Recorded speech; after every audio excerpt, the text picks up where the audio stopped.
Hyderabad central యూనివర్సిటీలో student union elections ఎల్లుండి జరగబోతున్నాయి. ఇందుకు సంబంధించి కూడా ఈరోజు చివరి రోజు ఈరోజు క్యాంపెయినింగ్ అయినా కానీ రేపు ఎటువంటి నో క్యాంపెయినింగ్ డే, ఎల్లుండి ఓటింగ్ ఉంటుంది. అయితే ఏబీవీపీ నుంచి కూడా ఈ స్టూడెంట్స్ పోటీ చేస్తున్నారు 6 విభాగాల్లో. మనతో జనరల్ సెక్రటరీ కంటెస్టెంట్ శృతి ప్రియ మనతో ఉన్నారు. Hello, my name is Shruti Priya, contesting for General Secretary in this election, HU election.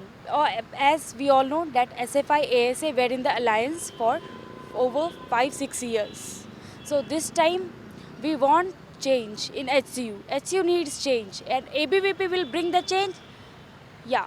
On 19th there will be election and on 20th there will be counting and the result will be announced on 20th itself. There are around 5,000 voters.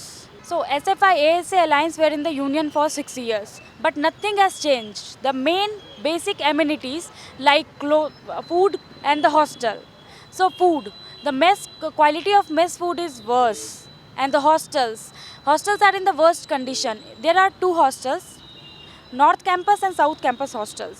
Ladies, if we talk about the ladies hostels. So in North hostels, the rooms are in worst condition and the infrastructures are just good for nothing. Even in the South hostels, the new hostels, the walls are full of termites. So people are just surviving in this campus. And the previous student union has done nothing for the students. They'll just tell, I have done this, we have done this, but they have done nothing. And there is one more organization, NSUI. As we all know that around March we had the land protest in HU campus. Kanchagachibowli land issue. Yeah, Kanchagachibowli land issue. NSUI, the general secretary of NSUI that time, Rachna Reddy, she said that this land, 4-acre land, does not belong to HCU, University of Hyderabad. But yeah, she being the student, she knows. But she's supporting the Congress government. So how can we trust on those organizations who are with the political leaders betraying the student of the HCU? Strength of ABVP. ABVP will win. This is the strength. As most of the students know that NIRF ranking for Central University of Hyderabad has decreased from 4th rank to 26.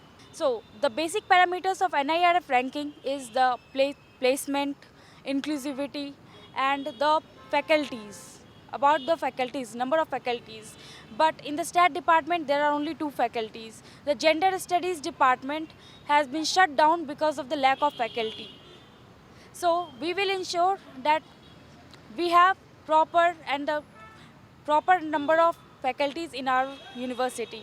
If we talk about the most important infrastructure, health center of this campus, infrastructure, there is no specialized doctors. So if we go to the health center, there is not much facilities. It will take hours just for the first aid. So we will ensure that in health center there will be enough medical equipments and a specialized doctor. When ABVP will win the election, we will ensure that there will be enough medical facilities in the health center. There will be enough faculties in all the departments, and there will be proper NET JRF coaching that was earlier, but now there is no NET JRF coaching. So we will ensure that there will be NET JRF coaching for the students who are preparing for the NET JRF. So we will do the literary fest, cultural fest, film fest, music fest for the student, and we will ensure that the sports community will get what they deserve, not just mere grass and the ground. Yeah, thank you.